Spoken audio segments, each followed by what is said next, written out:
right, welcome everyone. Chris Petri here. Thanks so much for joining along with us here. We're going to do a wonderful still life painting with flowers.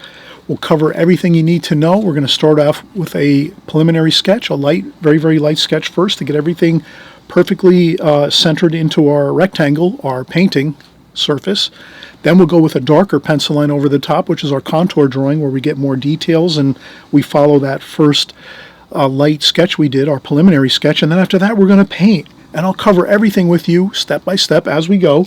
And also too, we're going to be using the Prang Oval 16 set. I'm going to cover all the mixtures, the paint mixtures that we use to create this lovely painting, so you will have all you need to work through this entire painting and get it completed. You'll be very happy with it, I'm sure, because we do cover every bit of the detail that you need to get this accomplished. Okay, so we're going to get started in just a second. Give me a second to get all my stuff together and resituate all of my things here on my table, and we'll get started. All right, we just saw the finished painting. So we're going to start our preliminary sketch first, and all that is when you start out your preliminary sketch, you're just going to want to lightly sketch so that you can, it's barely visible, and sketch out the subject matter that you're going to create for your painting. So what I'm going to do is start out and just, I did do some space divisions here, so I went with 1/3. So thirds, 1/3, 2/3, 3/3. And I think I measured it. It's 3 inches. So this would be 3 inches here, and then another 3 inches here, and another 3 inches here. So we have 3 inches, 6 inches here, and then 9 inches. And then what I did was I looked at my photograph of my subject matter that I have right across from me in my studio here. So I have my table I'm working at right now, creating this video for you. And then across from me, I have another table set up, and I have this set up over across the way, which is a table with some foam board and some spotlights over the top of it, shining on the flowers and the subject matter, just to give it some nice lighting. And that's about it. But I do want to, again, just take note of the thirds, 3 inches, 6 inches, 9 inches. And then I'm going to make the bottom of my vase approximately 3 inches up from the bottom, maybe a little bit less. So I'll do that. I'll make a little bit of the bottom of the vase there.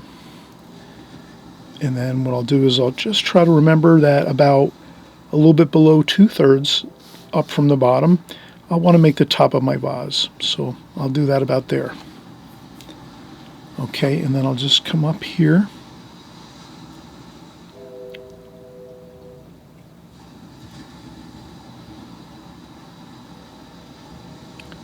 And I'm just lightly sketching. Like that.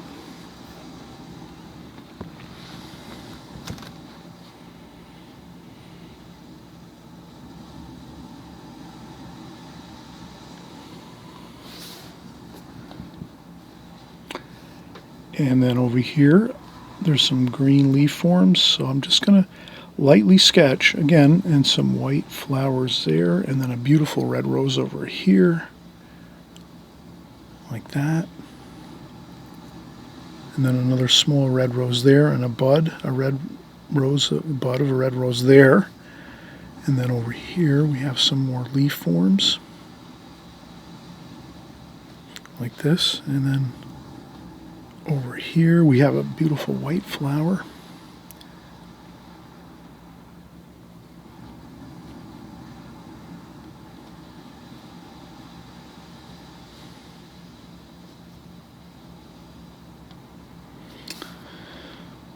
Okay, so that's the preliminary sketch, very light. And I'm looking at my camera now, and I can tell that you can see it. Although it's not super dark, you can see that it is a preliminary sketch, very light. And I'm going to go over it with a darker pencil line in just a minute. And then what I do is, again, everything is light though, because if I need to erase, I can do that. Whereas if you go dark with your pencil line to start with, then it might be difficult to erase it. It might make some unpleasant looking marks on your paper. So again, if you can go with that light preliminary sketch first, and then you'll be a little bit better off. And then here we'll do the mustard jar here. So I'm just going to make the mustard jar like this.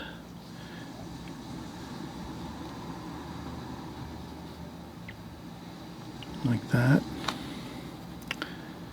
Like this. And then over here we have a lime. Like this. I'm just doing a light sketch now. We'll go over it with a darker sketch again. And then over here we have a cappuccino cup like this.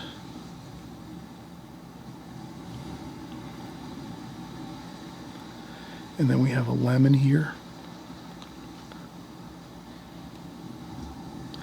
And then we have an apple here.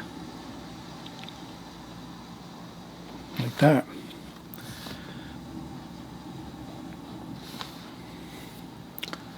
And then the lemon's over here, like so. And then over here we have a paintbrush. And that's usually pretty standard. We practice paintbrushes numbers of times on my channel. If you look up Chris Petri paintbrush painting, or Chris Petri drawing and painting a paintbrush, you'll see that we have quite a few videos, maybe 2 or 3 videos on just painting paintbrushes all by themselves. So you can kind of get a feel for doing that.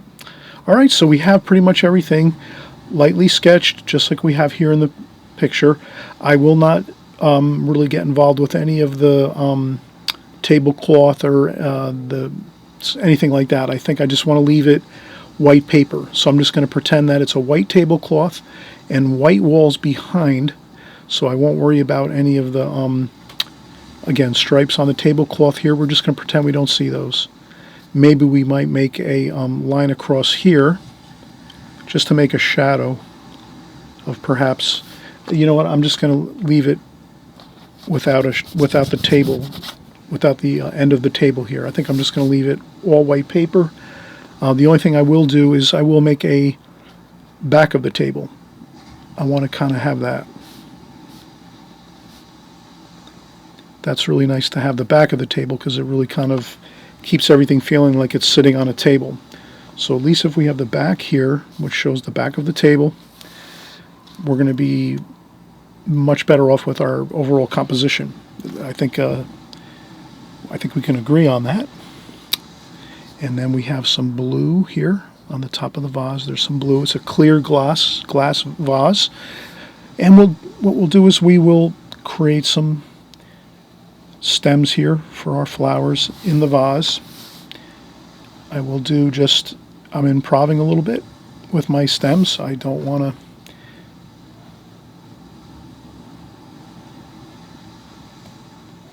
to get too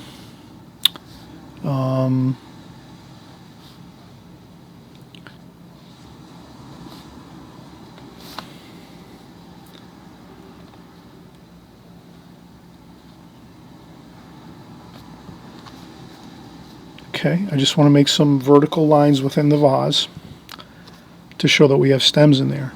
And I actually have some small wire in there to hold the flowers in place. So I did put some wire inside my vase just so that the flowers will stay straight, vertical inside the vase versus falling over and so forth. So sometimes I do some makeshift things, but this really does work good. I just took some chicken wire and put chicken wire inside of the vase, and I just, if you can imagine, I made a top to it and a bottom to it with the chicken wire, so that when you slip your flowers in, you're going through the top. I could just describe it quickly like this.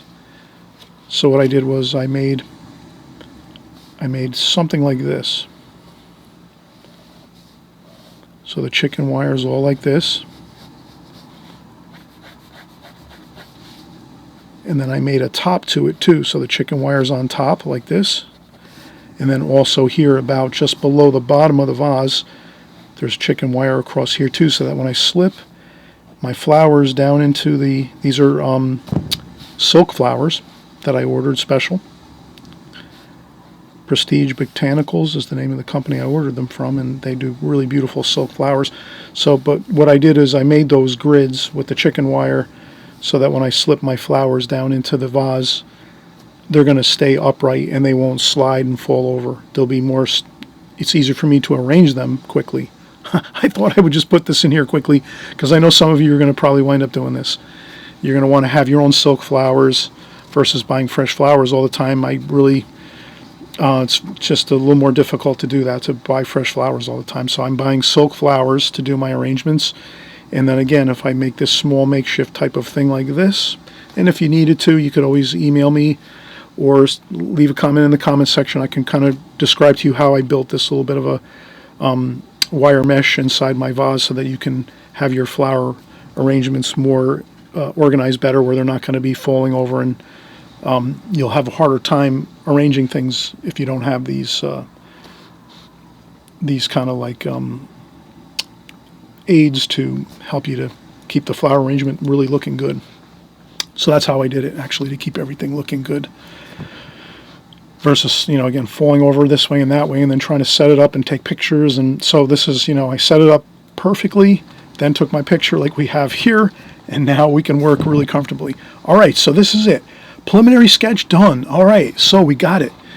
The preliminary sketch, you have to have that really. It's so important, because this way if you need to make an adjustment, you can just quickly take your eraser, a kneaded eraser like this, and erase a few lines or whatever, and you know, add some things in there. Maybe there's something there. I don't really need to erase anything though. I think everything is looking pretty good. All right, so what I'll do is I'll take a break. I'll come back. I'll do the contour drawing over the top of my preliminary sketch. You'll see me do it. If you want to, if your preliminary sketch comes out really good, you can just use that and start painting right away. You don't need to maybe do a contour drawing over the top of your preliminary sketch. Because basically preliminary sketch is really kind of like contour drawing, but just lightly contour drawing, and then you go over with a second contour drawing which is darker. So you have darker pencil lines and you get a few more details in there and some darker pencil lines, but that's maybe, you know, it's up to you. You're the artist. You're going to figure out how you want to kind of approach your drawings and your pencil sketches and things like that, you know. And it's super cool and fine if you just want to do some sketching lightly and then just get going with the painting. That's fine too. All I'm just describing to you is like how my method is that I'm doing this, and that's all. You can just improvise, or, you know, do you know, something that's more suited to what your taste is as far as how you're going to create your artwork. So I'm not here saying I'm the world's authority on painting flowers. That's far from the truth. But, you know, at least I'm showing you what I do, my methods, techniques on doing this, and then you go from there. And you can just, again, everyone's different. You're all going to want to have different approaches to things. I understand that. Everyone's different. Okay, so it's like one of those things where, you know, one size does not fit all when it comes to artwork. You have to find out what you like to do, your own taste, your own methods and techniques you want to use when you're doing your paintings and drawings. We could say that, you know, we're all unique and different as artists. Let's just leave it at that. And we'll come right back. We'll do another contour drawing over this, a darker pencil line, and then we'll get into the painting. And then I'll describe to you how we're going to use all our colors in our Prying Oval 16 set, which is more of a beginner set. And that's why this is an extreme beginners video, because this is really for people that are just starting out. But you can, obviously, if you've been painting for a couple of years or so, or 4 or 5 years or more, maybe this is something you haven't really painted too much. You haven't tried flowers all that much in your repertoire. So again, I'm just going to be kind of working with the normal kind of process and workflow that I do on YouTube. I'm hoping you're liking these videos. I hope you'll subscribe. If you haven't subscribed, my gosh, please subscribe. You don't miss a thing. We're here every week, week after week, month after month, and year after year. We're creating videos for you on my channel. We do everything. Again, flowers. We do landscapes too. Beach scenes, seascapes, landscapes. We do some portrait paintings, some figure work, some street scenes. We do a lot of great stuff here, all watercolor. So if you subscribe, you won't miss a thing. That's all. YouTube will just let you know when we create a new video. You won't get any crazy emails or text messages or any kind of silly stuff like that. It's just YouTube's way of saying, if you like my channel, you'll just be alerted the next time we create a video, so that you know we're working and having more content for you to enjoy. All right, so let's get started in just a second. We'll come back and do the drawing.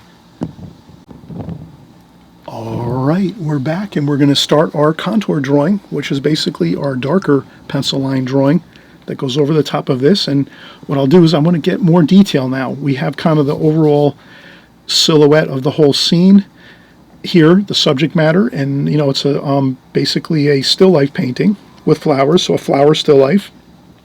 And we have the general overall shapes filled into our rectangle the way we want to. We're pretty much matched up real nice with our photographs, so we have pretty much everything right in the same basic look and feel as the photograph, and that's what we wanted. So now I'm just going to start somewhere in the center of my flower arrangement, and then just start to get maybe a little bit more details with the flowers and the flower petals, and you don't have to worry. You can, I'm just going to do a little more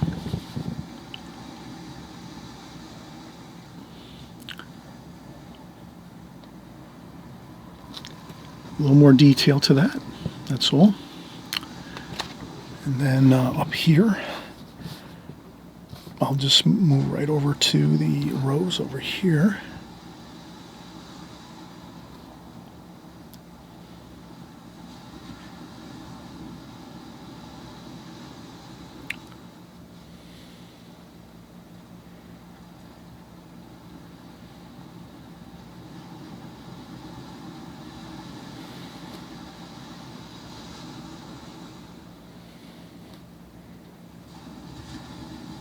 Okay, this darker pencil line I'm doing right now, pencil contour drawing, is just going to help me to get more of an accurate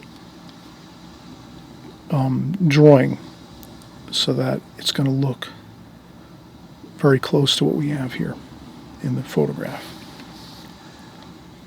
And then we have some of the leaf forms here, like that. Okay, and then over here we have some of those white flowers here.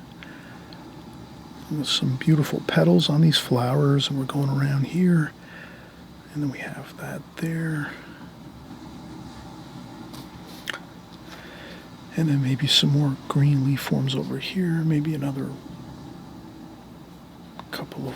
You can make a flower a little bit larger if you want. You can improv a little bit. I would stick close to what you're seeing in the photograph for the most part, but you could sometimes stretch the truth a little bit, as we say. You're the artist. Okay, so I'm going to have a leaf form over there. And then maybe another leaf form there.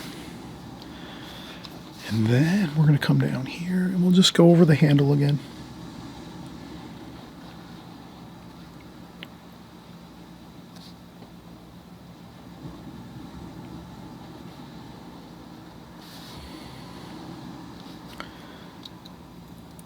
Okay, and then we're going to do our little old mustard jar here. And then I noticed on my mustard jar on this side, I needed to define it a little better. I think I had a little bit of a... Okay, so that's the oval, and then it comes down here like that. And then it comes out like that. That's better. Okay, and there's a little bit of a shadow there. And then over here we have our lime. So we have a dark green lime. And there's a bit of a shadow there. I'll just make a shadow. We will, right now, when I think about it, is when I do it. If something crosses my mind while I'm working, I will stop. And just, I want to mention that the light, most of the bright light, because I have a spotlight. I have two spotlights, if you can imagine.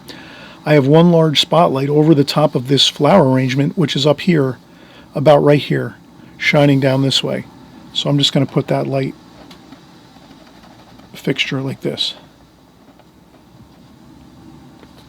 Okay, so that I know the main light source is coming this way, but I did have another secondary spotlight over here on the right side, up over here, so that I could light up some of this side of the subject matter too, just a little bit. So that's not too predominant, so I won't really worry about that, but I'll make sure that I have my main light source, which is over here, up above, the spotlight up here that's shining down on this scene.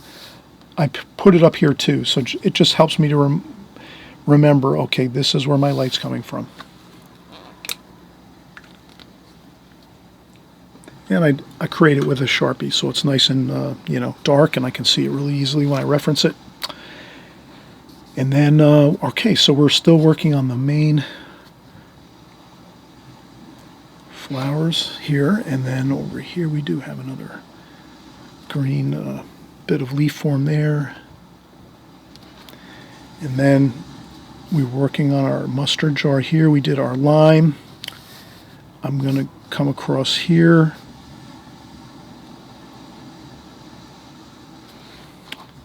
This side of the vase. I think we're going to be okay with the lighter pencil lines that I have for the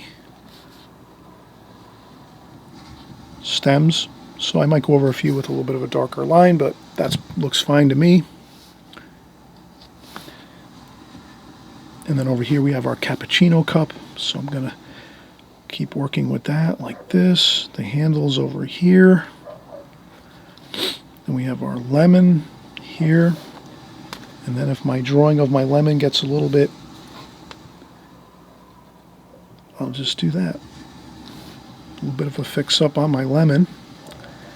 And then here I have the apple coming down here. And again, these are going to have some shadows. The lemon, the lime will also have some shadowing with the brush, the artist brush.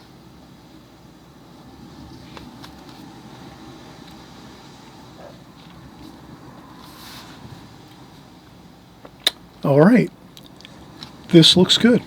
I think we have our pencil drawing complete, our final contour drawing complete, and the rest we're going to do with our paintbrushes and our paints. And let's get started with some really beautiful fun here. The first thing I'll do is, before we start painting, and we'll take a quick break, but before we take a break, I just want to mention I do, for my Oval 16, Prang Oval 16 set that we're using here, I take a spritzer bottle and I just gently mist the paints. Just a little bit, as you can see, like this.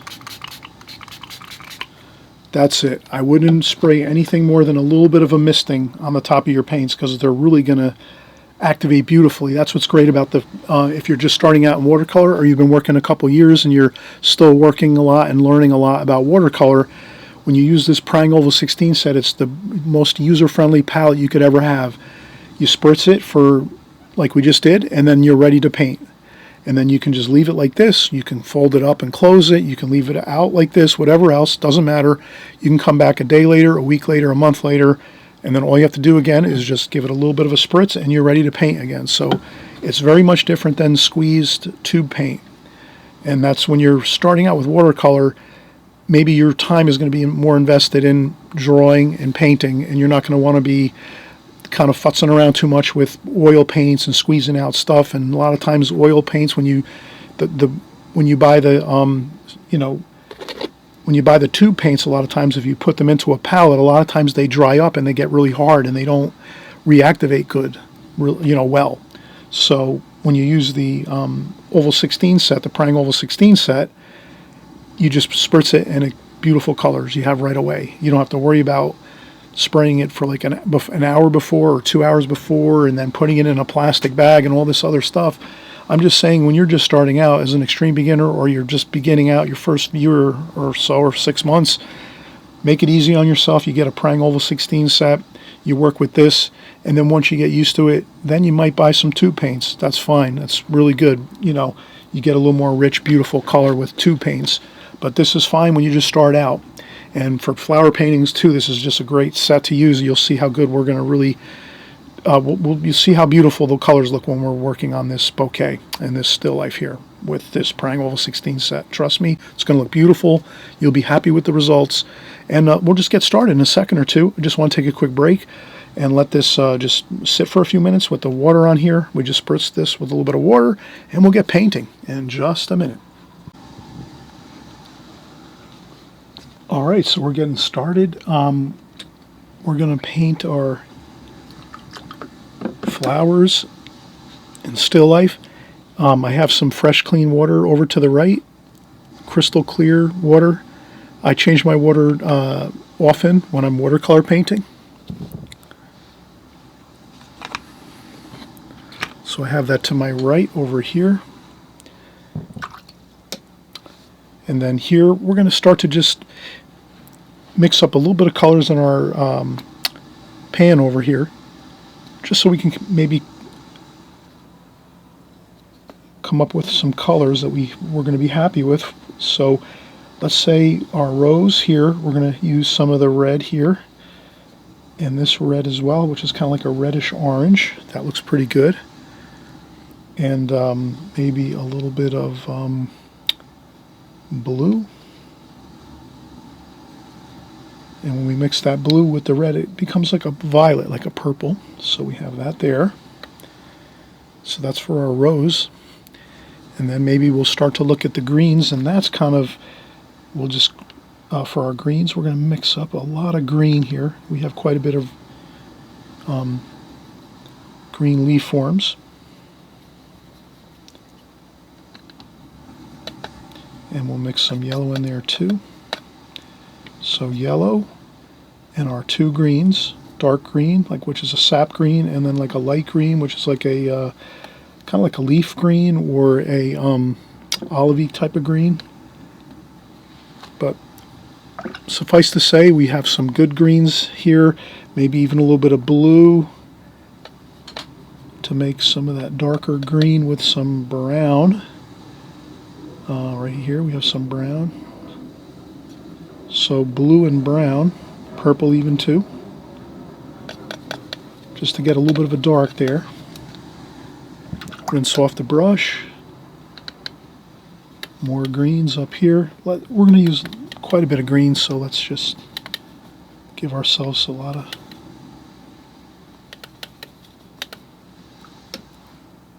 space to have some good greens in there. Okay, so that's our greens. Our red for the rose, for the purple for the flowers, for the white flowers, let's go with purple. And we'll put some purple in there, and then maybe a little bit of like red to give ourselves a little bit of a grayish color. So you can kind of see how that's a little bit of a grayish color, and then some blue. So purplish and blue for our white flower. And I think we have most of the colors mixed. Also the red for the, we can use the same color red for the apple. And then we can use the green color for the leaf forms. We can use that for our lime. So we pretty much have most of our colors all covered right here with what we have on the palette. So that's a real positive. I'm using a number 5 travel brush, Da Vinci travel brush. This seems to be a good brush for the size to start our details, our painting. You can certainly use the stock brush that comes with the Prang Oval 16 set. So if you're just starting out, you have this one brush. This is perfect. You can use this too as well. You could kind of see it's about the similar size. I just like this Da Vinci number 5 travel brush because it's more comfortable. I use it a lot more. So, you know, it's just something I like to use it because I'm very familiar with it. So, in any case, let's start out with the red rose. Let's get our red rose here, and we can also improvise, or not improvise, but we did notice here that it kind of, the rose petals kind of, they extend out a little bit further than what we had drawn in. So that's all. We just wanted to add a little. And what I do is I add in some of the darker shadows on the petals here, like that. And then we go in and do some more in the middle here. And what I'll do is I will have fun with this, and I'm not going to get too overly detailed with things, because especially if you're just starting out with watercolor, have fun, get some paint on the paper. You know, you did a lot of hard work with your drawing, And then once you're done with your drawing, that's a lot of the heavy lifting, so to speak. And then now you're doing your painting. Have fun with your painting. Just enjoy it. You know, get some things in there. Keep referencing back and forth as you're painting, looking at the subject matter here in the photograph, so that you have your reference to work from. And I'm going to add some more paint here, so you can keep adding more paint as you need to. I'll make this red bud over here, like that.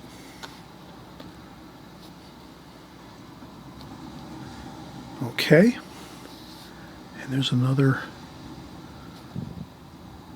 petal here, a rose petal there, and another one over here.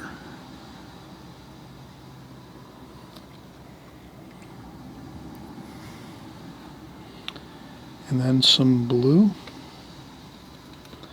and red, kind of like a purplish color. We need a little bit of the dark in there. So I'll just try to put some dark in there. Shadows. Same here, some shadows.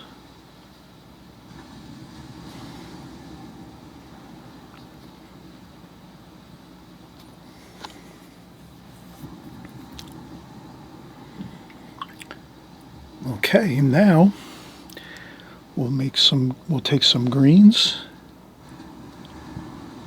and we'll make some green leaf forms. We have a dark one there. So essentially we're painting in the alla prima method. Alla prima, it just means all at one time. So we're not really doing any kind of what I would call like glazing at all. We're just basically painting everything at one time, having a fun time, just going in and getting the darks in first. So you can see that the light background is very light. So we're going in and doing all of the darker kind of tonal values in this painting, which is the reds and the greens. So, and I like to start with the flower bouquet first. So you'll notice that that's something I like to do when I'm doing flower type paintings. I like to create the flower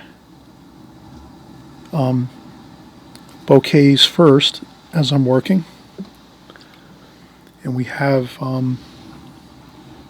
again, some good, what I will do is I will mention this.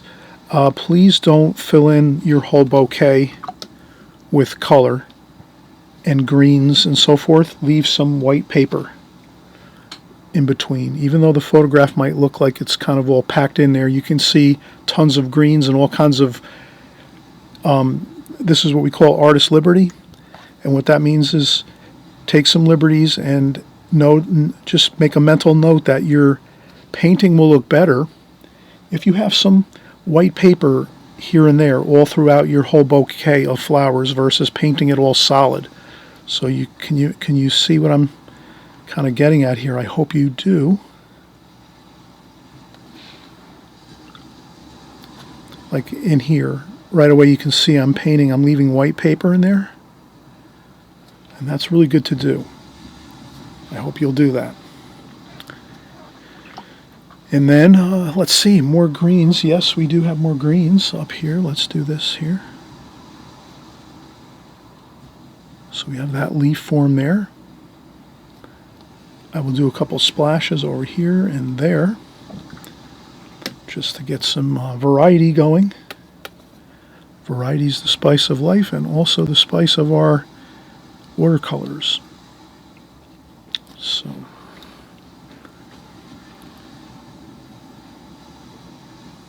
okay, so we're doing a few more leaf forms here. And again, I'm leaving white paper in there.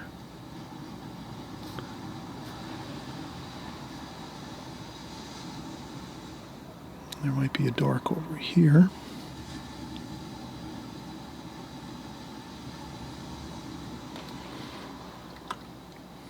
Okay, so we are moving along nicely here.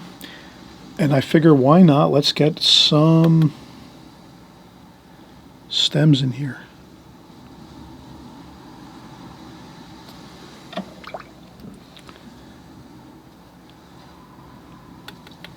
Maybe some blue. Let's do some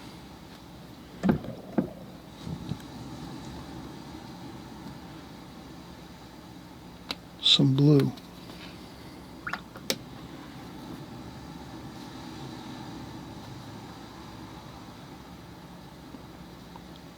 There's some blue glass on the vase that I have.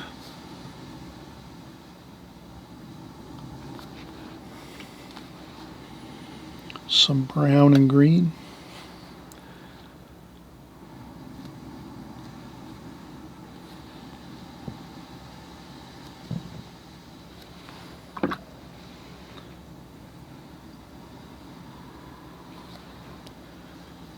Okay, I think that looks good.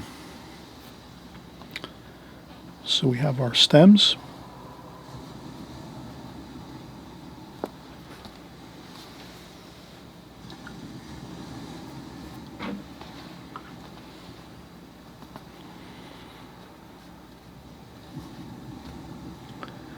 Maybe a little bit of bluish color here across on the vase, just to give us a feel of glass.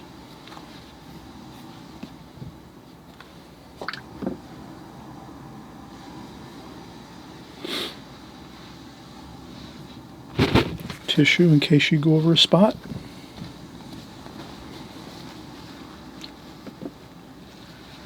I noticed some blue here, maybe a little bit of gray. There tends to be a little bit of a shadow there on the handle. Tiny bit of a shadow.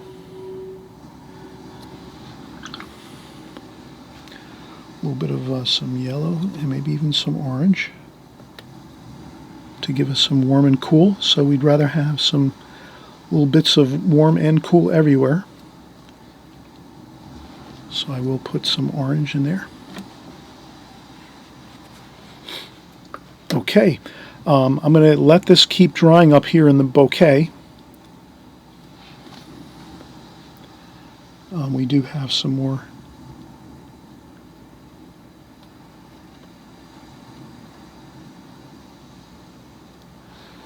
Sometimes a quick little bit of brush strokes like that look really good. Fast, and just like put a couple quick brush strokes in there and just let it go. Especially with leaf forms and things like that, and like flowers, you know, tends to look pretty good when it's just quick and efficient. Okay, so now you can kind of see we're getting there.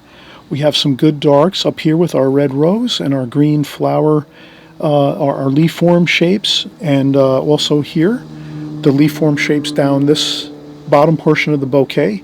We will put in some shadowing for these white flowers after this dries a little bit. So we're going to work lower now, down in the vase area, and let's start working on our other still life subject matter here. Let's create our apple.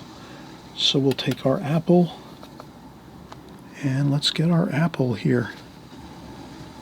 Okay, some good rich reds here.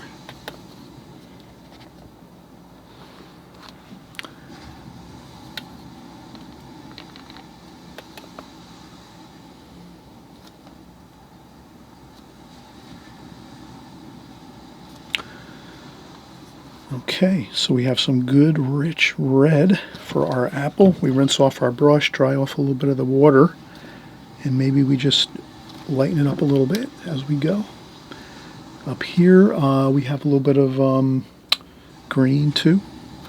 We could add a little bit of the green to that red as we go toward the top of the apple. Okay, and then over here,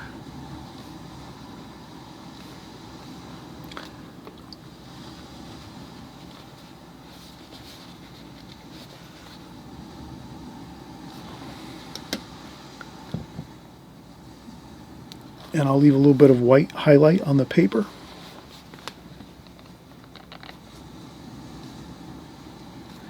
Maybe a little bit of blue and purple here for a little bit of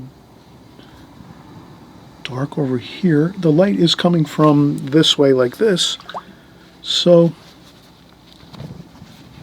it's going to be a little bit darker over here, the apple. Like that, and then we will have a shadow.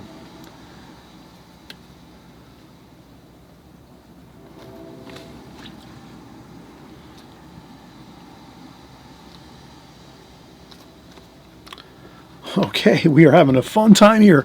We're really working along our painting.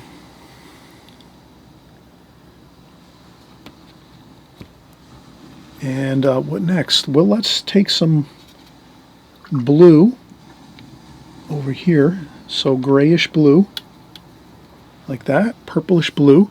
Let's get some shadow on that cappuccino cup. Like that. And also the center of the cup. Like that. And it gets a little bit darker there. And that's our cappuccino cup. And let's go with our lemon.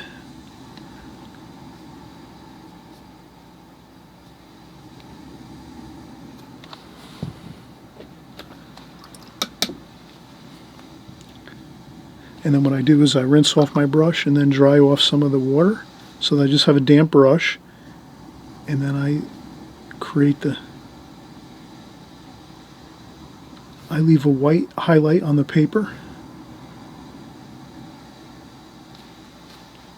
And there we have it.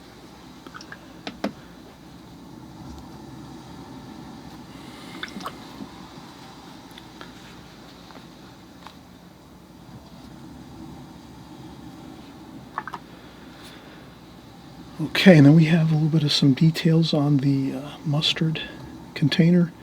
So I'll put some red in there.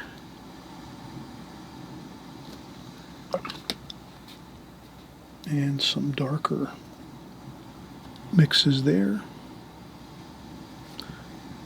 Again, sometimes doing a quick little bit of brush strokes and dots and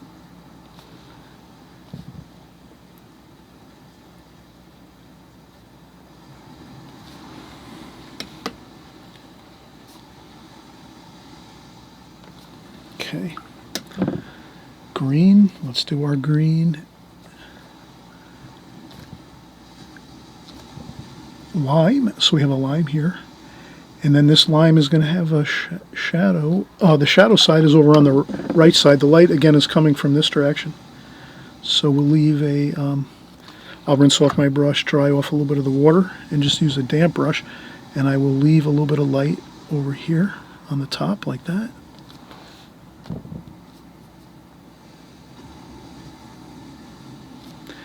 And then also some yellow and orange and green. We'll see if we can get a good shadow there, like that.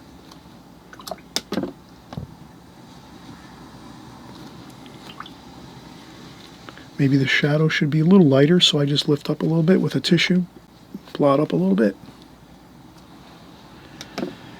And the same thing too, a little bit of bluish gray for our mustard jar there, shadowing for that. And then again, more shadowing for our flowers. So this is going to be kind of creative. We just kind of dance the brush along the paper like that.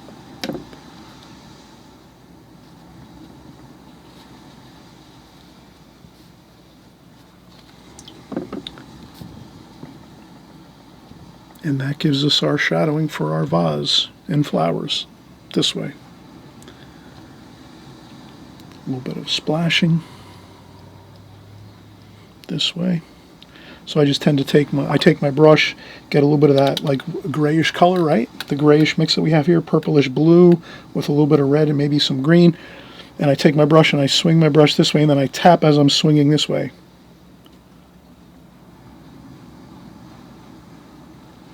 And that tends to create a shadow effect. I can't describe, or I can't explain why it looks really effective, but it does look really good. It looks like shadowing. And then I just gently blot up a little bit too, like that. Okay, so now we have a lot accomplished already. We have our still life pretty much in good shape. We'll do a little bit of shadowing in there in our mustard jar. And I'll take the tissue, maybe blot up a little bit there. Like that. Maybe a little bit of warm and cool, so I'll add a little bit of yellow to that.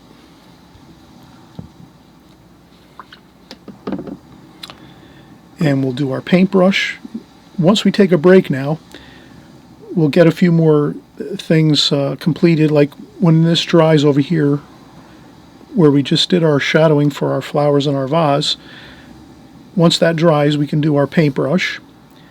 And also, we can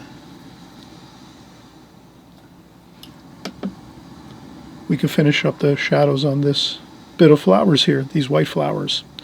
So maybe I'll create some of those darks there in between, and then there's some like that.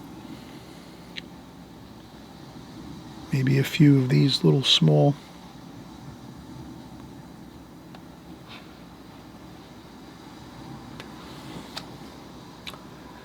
all right, let ourselves take a quick break and let all these parts of the still life dry now, because we have a lot of wet paint still on this paper. Let's let it all dry 100%. You can use a blow dryer to quickly dry it off if you want to, or you can just let it dry naturally for like an hour or two. But I think I'm going to use the blow dryer, and I think we will have pretty much a good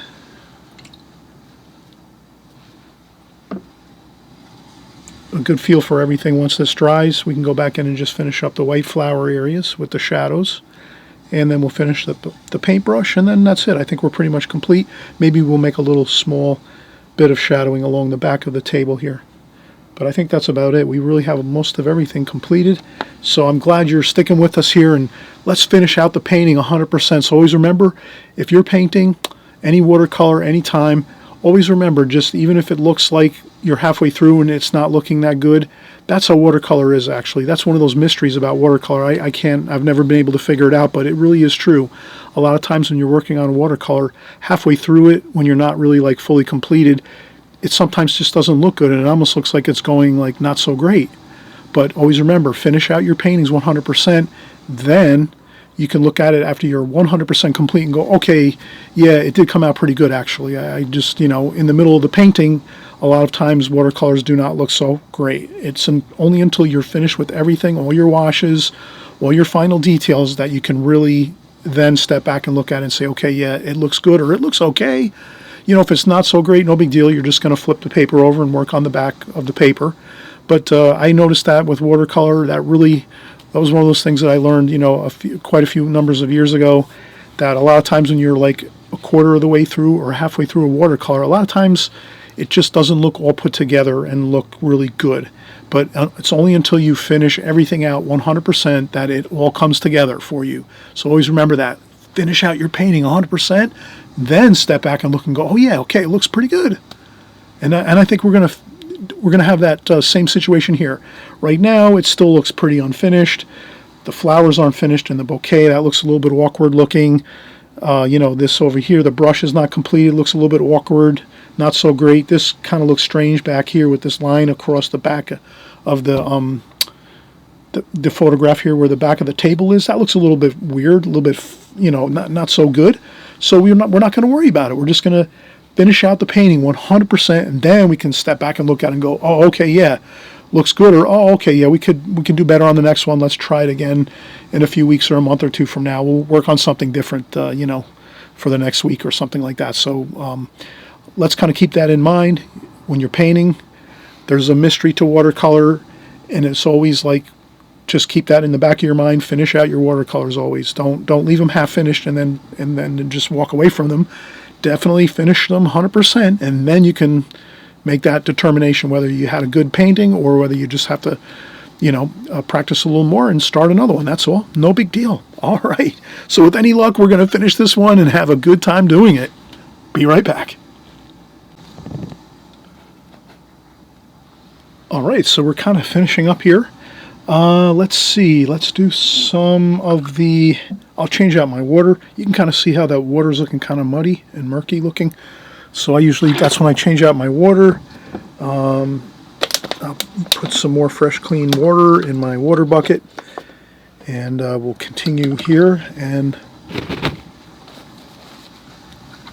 we have our colors. Remember we put our colors out first before we started, and I think we did a good job of just really working from what colors we have put out into our palette. So that's a big help, I think, especially if you're just starting out in watercolor, and maybe if you've been watching for a while, maybe for 6 months or a year on my channel, you'll notice that I try to always mention that. I am sorry if I don't mention that enough, but if you can get your colors out when you first start, by just looking at your subject matter, your photograph, or whatever you're working from. Maybe you have purchased my book. I have over 65 paintings in my new book, or it's actually, my book's been out a couple years now. You'll see it down below in the comment section, by the way. I have beautiful flower paintings in my book, and beach scenes, boat scenes, beautiful boat paintings, landscapes. I have all kinds of exercises in the beginning of the book that kind of give you all the fundamentals of watercolor painting. So I'm hoping you'll take advantage of purchasing my book. It's very inexpensive. And also too, down below you'll see I have a 2-minute video of my book where you see every single page of my book. So I go right through my book and just show you each and every page, going through the whole entire book, so you see all the paintings, all the exercises in the beginning of my book, so you don't feel like you're kind of buying a book and you don't know what's inside the book, because I've done that many times myself. I've bought books and I'm like, wow, there's only like 2 black and white pictures in the whole book, and I thought it was going to be about seeing lots of pictures of watercolors or whatever. So I'm always making sure I give you all the information that you'll need, so that you'll be up to speed on what I'm actually sharing with you. So you can take advantage of my book. It's a great deal. You'll find, again, over 65 of my best paintings I've ever created in watercolor in that book, and I explain to you all the methods and techniques I'm using in those paintings, the colors, the way I'm painting it, whether I'm using alla prima like this painting, or glazing technique, which is more of that light washes first and then you go over with the darks. So I cover all of that in my book, and it's a great invaluable tool you'll have for your watercolor painting, and especially if you're just starting out. It's a great way to get started the right way in watercolor. But let's just finish up this painting. We're just going to use some of this purplish blue, and we'll start working in some of those very subtle shadows on these flowers over here.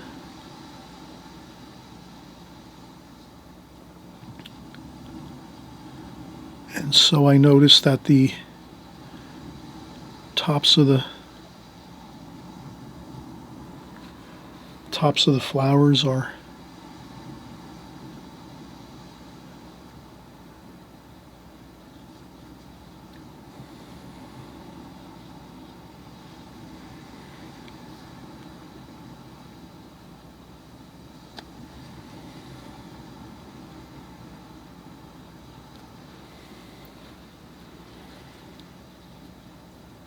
a little bit of red. I see a little bit of red in some of the shadows closer to the roses, the red roses up here.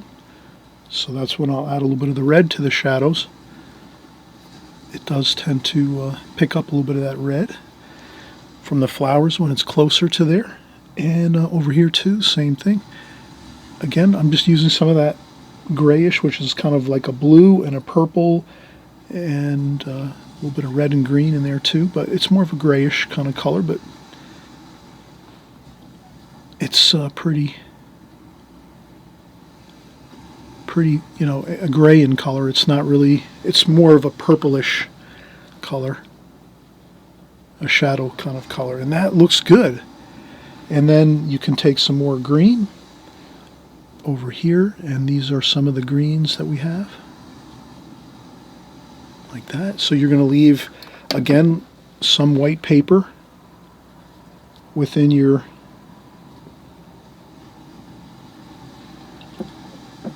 bouquet. You want to have some white paper showing through in between the flowers and so forth, like we have. And then maybe I'll take a little bit of that green and just a couple more splashes. A couple more splashes there. I think we're in good shape. Let's do the paintbrush. So paintbrush, I'm going to go with brown and some of that green. So brown, green, and blue, just to get a really nice dark. Sometimes I'll add a little bit of water to my blue color. You could also spritz your paints again. Just a little bit of, I just do a tiny bit of spritzing to the paints, not too much. And then brown, maybe even some red in there too. Okay, now I have a good dark there. As you can see, that's a really good dark. Then I dry off my brush a little bit. I don't want too much paint on there. And then I can start over here, and I can just take the point of my brush and start working the paint this way. Then what I want to do is I want to leave a highlight on the brush, on the paintbrush itself, a highlight on the black part of the paintbrush, the handle.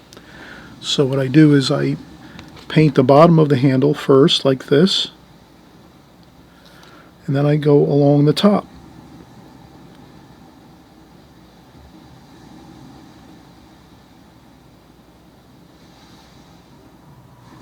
Like that. And then I can thin up that highlight like that. And then maybe just kind of diminish it a little bit. And that looks pretty good. Then I take some of that purpley gray color like we had, and I put that on the bottom here and on top like that. And then we do the brown hair of the brush. So I put a little bit of brown mixed with a little bit of the darker green there and blue, just to get a good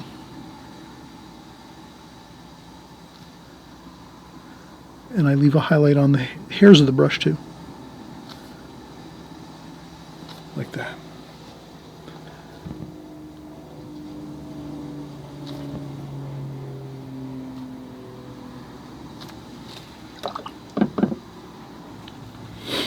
Okay. Now what we'll do is we'll take our brush. We've used one brush the whole way through, so might as well just stick. We'll just stick with this brush, and I'll just pick up some colors that we've used so far. And I want to just make a little bit of a line on the back of the table here, like that, and go right through the vase like that.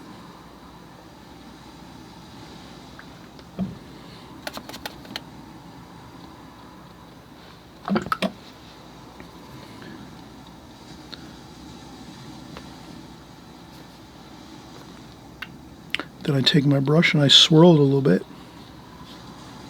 just like that.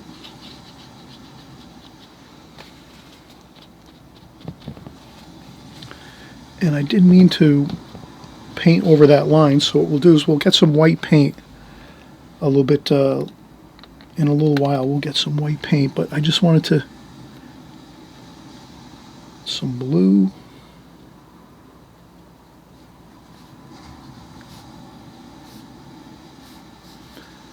And then a little bit of a darker bit of color here too. Maybe a little bit of green, like this. So I mix in a little bit of green there, splash on a little bit of green here, and do another little bit of, like that.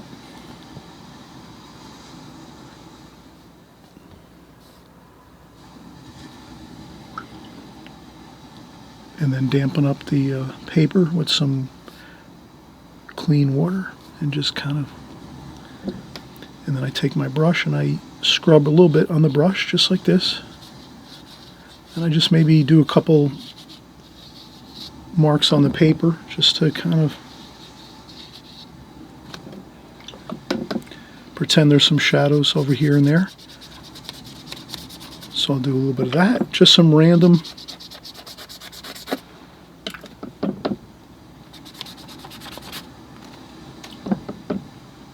Okay.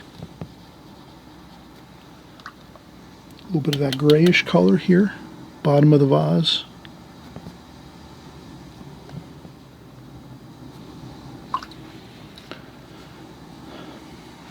Okay. I see that I needed to put a little bit of a shadow under here, under this lemon.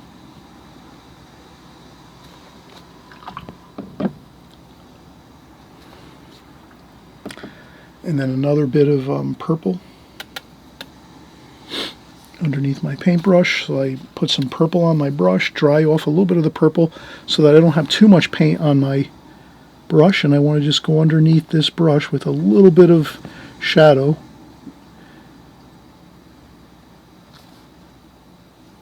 Like that. Maybe add a little bit of orange to that.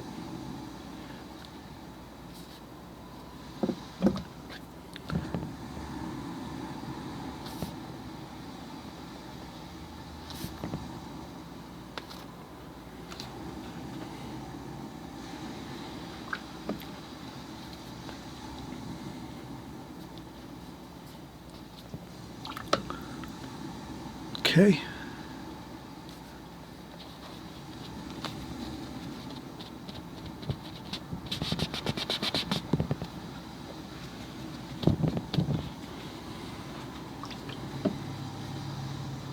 And this is it. This is perfect.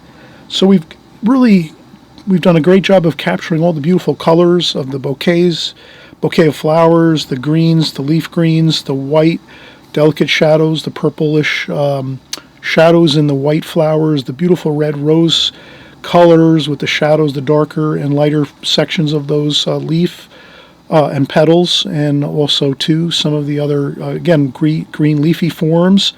We did a good job overall of getting the vase in the correct location, right in the center of the composition. We got in our lime in our mustard jar, cappuccino cup, lemon, apple, artist brush there, watercolor brush. So I mean, we've got everything in here working to our advantage. And then again, like I mentioned before, if you have a few spots that you think you might need to add a little bit of white paint, you take some titanium white. So I use titanium white paint right in the tube. You maybe go in with a touch of orange and put a little bit of just a tiny bit of orange or yellow just to kind of tint the white, stark white paint to a little bit of a warmer tint. And then you can just, if you have a couple spots that you think you went over that you wanted to keep white, you just, so that's what I'm doing here. I went over that section a little bit. I wanted to keep that white paper. Same thing here. I take a little bit of that white paint. Here, you can see I can just kind of, you can use your white paint very sparingly to just get a few spots that you wanted to correct a few locations. I use this type of correction constantly in all my paintings. I use it for highlights too, so you can actually put a few highlights on things if you wanted to. If you wanted to add another highlight to the apple or the lemon, you could add a little larger highlight there. You could add a highlight to the cup, to the cappuccino cup. I noticed I maybe overpainted a little bit on the cappuccino cup, so I can go around the, like this. I can go around the top of the cup like that. You could take a little bit of this white and add a little water to it, like this. Put it into the palette, add some water to it, but I wouldn't touch the blue paint really. So I'm just doing this. I have very little palette left to work with, but that's enough that I can do that. And you can add a couple splashes of white to your painting here and there. You just, a couple splashes of speckles of white look really good. It actually looks like light bouncing around the painting. And you can blot up a couple if you think you did too many, but they look really good actually here and there. A couple little bits of splashing with white, titanium white paint, give it a little bit of a sparkle of light, a little more texture to your paintings. I hope you had a great time. We've had a lot of fun doing this painting. And again, flower paintings are really fun, doing still lifes. These are great just to practice on. It builds up your skills as far as like seeing shapes, drawing. You're creating all kinds of different subject matter here within one painting. Lots of intricate flower shapes, fruit, all kinds of interesting things. The cappuccino cup and the mustard jar. We can add a little shadow. I just wanted to mention you could add some more shadow here on the cappuccino.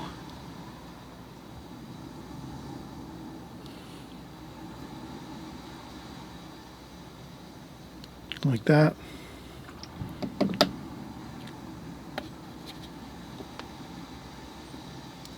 We could add a little shadow over here to the lemon. So you can always add a little bit of darker shadows to the shadow side of things.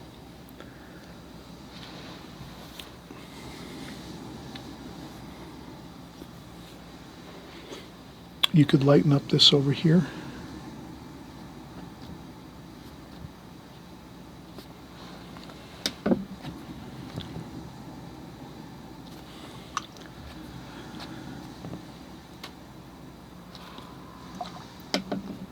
And you could let things dry. Maybe, we could always go in with a little bit of a darker green paint and fix up our lime a little bit here.